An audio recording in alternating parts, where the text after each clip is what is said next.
right. Yeah. Well, Okay. hello, everyone. I am Stacy Feil, president of ICF Heartland. And with me here today is Marilyn O'Hearn. Marilyn is an MCC coach with ICF. She is also a team and leadership coach, a mentor coach, and a coaching supervisor. Welcome, Marilyn, and thank you for being here with me today. Thanks, Stacy. Can you tell I like variety? I mean, that's one of the things I love about being a coach is all the different things we can do. All the things we can do. So for those who may not be familiar with professional coaching, and I'm sure a lot of our audience are coaches, but for those who aren't familiar, how do you describe what you do given all that you do? Yeah. Well, the bottom line is that I partner with leaders, teams, and coaches to unlock potential, all potential, so that we can all live in prosperity and peace. That's my vision. And yeah, and I love partnering with all three of those groups, coaches, leaders, and teams. And I've been doing it, since 1998 in 40 plus countries. Yeah, it's so fun. And that unlocking all potential, kind of the emphasis on the all is my commitment to diversity, equity, inclusion, and belonging, which I've been so happy that the ICF, the International Coaching Federation, has come out with a stand on that. That's something that a small group of us were really pushing for when I served on the global board. So this concept of all potential, really, it sounds like a lot of what you do is the whole person approach, as well as the entirety of what it means to unlock potential. Yeah, it's the whole person, the whole system. I think you and I had talked a little bit before about our training in systems theory. That's my postgraduate work. And so, and a question that I love to ask leaders, teams, and coaches is what, at the beginning of a session, what's going to be the greatest value for you, your team, your organization, and the stakeholders, the people that you serve. And so then we get the whole system picture, the big picture. And yes, in terms of working with the whole person, I like to ask people to tell me a little bit about their culture, and I include a little bit about mine, both in our written documents as we're starting and in our initial conversations. And then we can decide what kind of culture we want to co-create for our work together, our development partnership. And when I talk about culture, you heard me say that I've worked in 40 different countries, and it's not just international, what country or what region you're from, but also gender, generation, ethnicity, race, educational level, sexual orientation. So there's so many different factors, and each of those cultural identities that we have influence how we see the world, how we communicate. And so I think it's really important to get clear about in the beginning. And what kind of reaction do you get from your clients when you talk about cultural identity, personal identity? We're in a time now in our society where that's in the spotlight. It is. And I'm curious, what kind of reaction do you get when you talk about that? That's a good question. And I have been asking about it at least the past 6 years in my mentor, Culturally Confident Credentialing Mentor Coaching Program. And in those 6 years, 100 coaches that I've worked with in that program, there's only been one that kind of had a side conversation with me about that, how that had, they kind of felt uncomfortable because their family had survived over the generations by hiding part of their cultural identity. Wow. So to come out with that within the group setting was kind of uncomfortable for them. I've never had anyone have that kind of reaction on a one-to-one. I have had some white clients in the US say, well, what do you mean? What do you mean by culture? And then we have a conversation, and I use myself as an example. So, I'm a white female boomer, and in the Midwest, that all impacts my experiences, how I see the world, and how I communicate. And so, tell me a little bit about you based on those kinds of, examples, and just, and I can provide an example too, that even working with someone with my same cultural identity. So another female boomer, white Midwesterner. And what she came to me for coaching for as a leader is she was being challenged to speak up more, to step into her power, to step into her leadership. And I asked that culture question before we even started working together.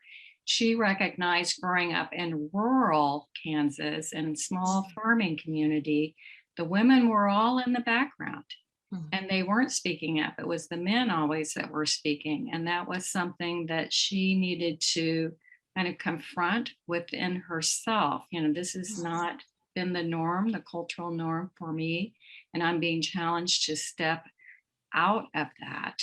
And that was new territory for her that she wanted some support and guidance in. So you clearly have an expertise in this area. You've studied it. You have a passion for it. You've even written a book about it. Yes.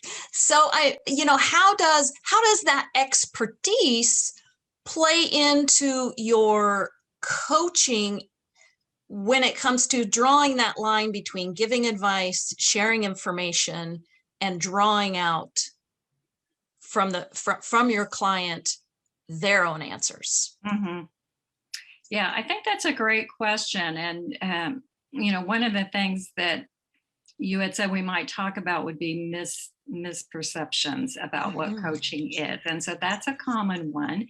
And in some of the contracts that I have, the leaders that I'm working with are less familiar with what coaching is. And also, depending on their culture, they may be expecting me to be more of the guide or the guru or the expert, just providing ideas for them. And so then we have a conversation about what I am there for is to help them in their leadership development journey.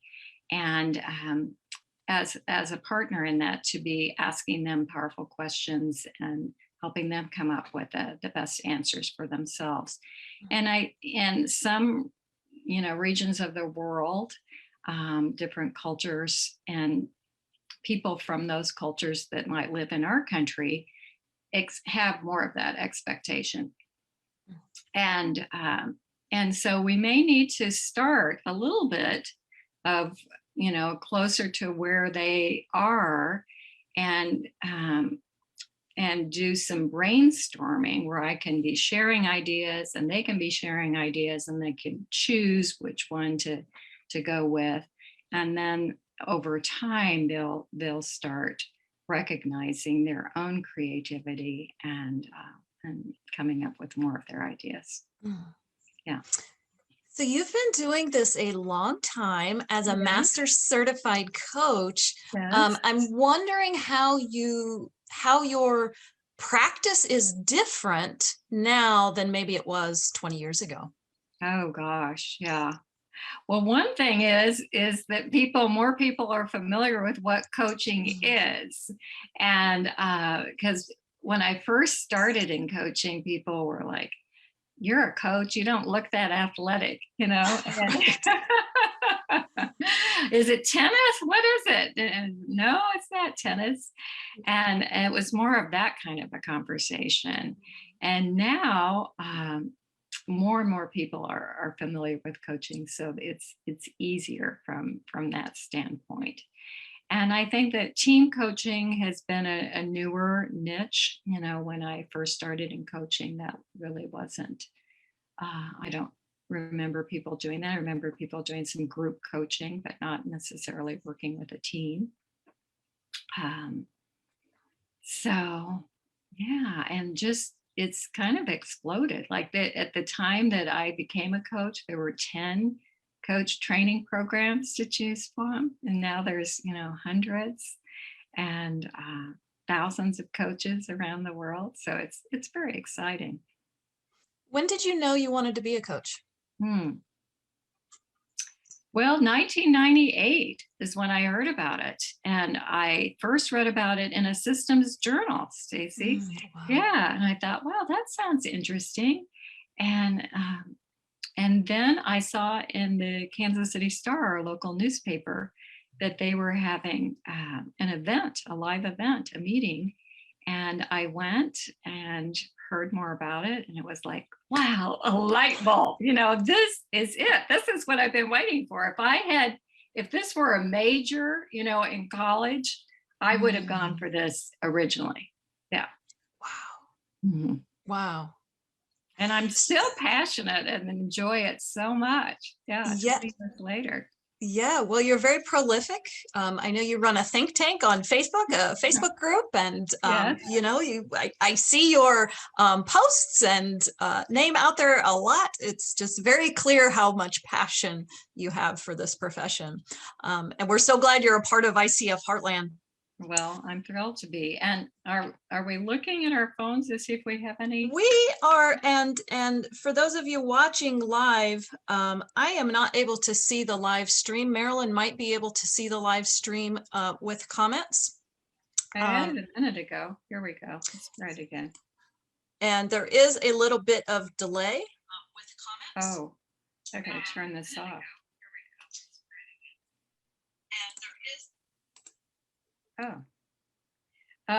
Just a comment from Seth Bate. Marilyn is a pioneer. I'll try and turn the volume off. Sorry. Okay, that's all I've seen so far. All right.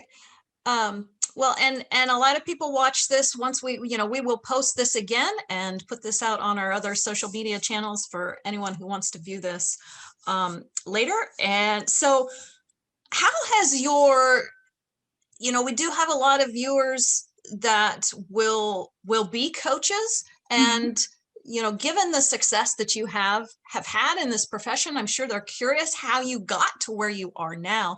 And so I'm wondering how has your client acquisition strategy changed over the years? Yeah, that's a great question, because I don't think I really had one to start with. I don't have a business, marketing background. And a lot of the coach training programs still, in my opinion, don't provide enough of that. And I think it would have been better for me to have gotten some help on that early on. Instead, people just kind of found me because I was a pioneer. So that was really helpful. And pretty early on, I got someone contacted me from the Region 7 Environmental Protection Agency about a coaching program that they were launching. And I was able to do that for 7 years, work with their leaders here. And it just kind of spread out from there. A hospital also contacted me, and I, ended up on their panel of coaches, and it just has spread. So I'm very fortunate in terms of networking and being a pioneer, I think. Yeah. And then other things that have just added along the way. And I think because of my passion for this unlocking all potential, that's ended up with some opportunities to coach United Nations leaders, to be a part of ethical coach in Ethiopia the last 3 years. We just wrapped that up through WBAC's World Business Executive Coaching Summit. Yeah. Marie has a question for us. Okay. Thank you, Marie. I did see that pop up, so we have the live comments up now. She asked, what do you find most challenging about the work in this area around cultural competency? Well, the ICF has just recognized it with the updated competencies that were announced, a year ago last fall. So I think that it was not really included in a lot of curriculums for coach training programs before that. And so there were some of us that just realized it was important and were doing it. But now it's more embraced, sponsored, supported through our coaching organization. So I think that's helpful. Okay. And a follow-up to that, what's most rewarding? Oh gosh, the ahas, the people say, wow, I went from here to there. And whether that is reaching, a financial goal or, being promoted to the next level within an organization, or if it's something more internal, becoming more aware, making a shift in relationships. One of my clients, started with wanting to be a better negotiator and improve external relationships. And so we were able to do that. And that's part of the, measuring success, right? Is setting clear goals at the beginning and asking, if you do meet those goals, then what's going to be the financial impact or the impact for you, your team, your organization, stakeholders. Yeah. And that brings up a really good area to talk about, and that is that a lot of coaches really struggle with measuring the outcomes and the return on investment for their clients. So what would you say to maybe a new coach or a coach that's just beginning to think about what the ROI is for their clients, about how to measure that? Is have a conversation with your clients. So when I work with a leader, if there is a higher up, and we have an alignment meeting to make sure that the leader's goals are aligned with the organizational goals. And I invite them into conversation around that. So if we meet these goals, what will be the financial impact? What would be your return on investment? And then we have a meeting at the end. And sometimes we use, pre and post assessments. So when I work with a team, I use a written assessment pre-engagement and at the end of the engagement, so we can measure and celebrate success. And then with individual leaders, the package that I like to do is a live 360 interview where I gather feedback by interviewing their peers, their boss, if they have one, direct reports. And then at the end, again, measuring on the 12 questions and doing a one page, so we see where they were and where they've ended up. And again, can then measure the impact of that on the organization based on our conversations. Yeah. And so with doing that 360, how do you manage or navigate potential ethical dilemmas or confidentiality or privacy issues that may come up when you're speaking with so many different people within the organization about perhaps a particular person in the organization? Well, it's confined to the 12 questions that I'm asking. I do a one-page document to share with my leader client without any attribution. So I'm just pulling the data together. And so I'm very clear about confidentiality, and I actually have lost potential contracts around this. Because there are some coaching organizations that have asked me to go in and meet with a leader and then report to HR on what we talked about. And I said, no, I'm not going to do that. If the person is there with me, with HR, that's great. We can talk with them together. Or if if they agree on, if they're asking like for a few sentence written report, progress report, then I'll do that with the client, but I'm not going to do any communication beyond that. And the interview, which is simply data gathering. Mhm. So it sounds like you've gotten very clear about what you're not willing to do and Yes. what you won't do, the clients you won't take. What opportunities can you not say no to? Ah.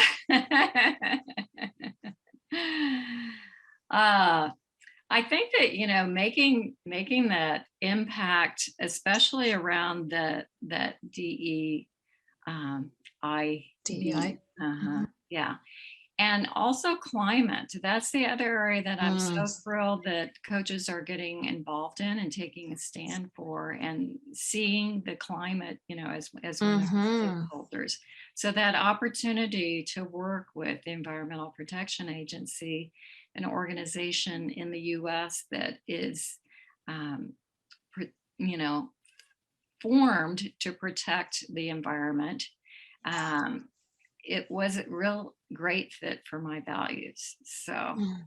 yeah, those opportunities, that ethical coach that I mentioned in Ethiopia, and my work with United Nations, which is, you know, a peacekeeping organization, and that's one of my core values also. Mm. Yeah.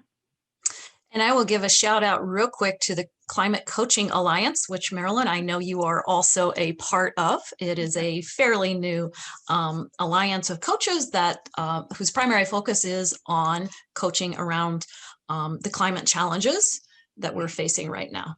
Yes. Well, we are out of time, 20 minutes, and I literally say this every time, goes way too fast. It does. There's so much more we could talk about here, but we do need to wrap up. We promised 20 minutes. So how can people get in touch with you? Okay, thanks for asking. So my website is Marilyn, MARILYNOH.com. And that's my email also, Marilyn@marilynoh.com. Yeah, I'd love to hear from people. All right, very good. Well, thank you so much, Marilyn, for doing this with me. And for all of you watching, join us tomorrow. We will be talking with life coach Sarah Yucatil. So until then, have a great day, everybody. Thanks again so much, Marilyn, and we'll see you all later. Thanks, Stacy. Bye-bye. Bye.